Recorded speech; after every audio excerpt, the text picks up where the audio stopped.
والدین آگاهی باشیم. یه چند تا نکته میخوام در مورد بچه ها بهتون بگم.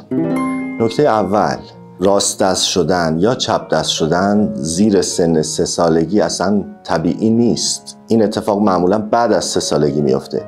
اگر زیر 3 سالگی دیدید که بچه راست دست یا چپ دست هستش و یه دستش قالبه، این نرمال نیست. 2.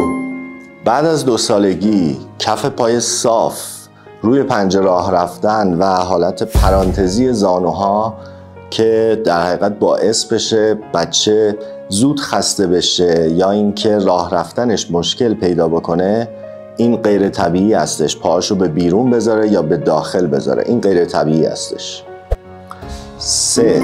دبلیو نشستن کودک بدترین حالتیه که ممکنه که اتفاق بیفته و بعداً روی فرم پاهاش و راه رفتنش تاثیر میذاره. الگوی راه رفتن یا اصطلاحاً گیت ما تا قبل از 7 سالگی توی مغز ما شکل میگیره. بنابراین اگر زیر 7 سال بچه رو دیدین که راه رفتنش مشکل داره، کج راه میره یا موقع راه رفتن زمین میخوره زیاد، این یعنی که مشکل داره راه رفتنش. اگر بعد از 7 سال بخواید برای این قضیه اقدام بکنید، دیر شده.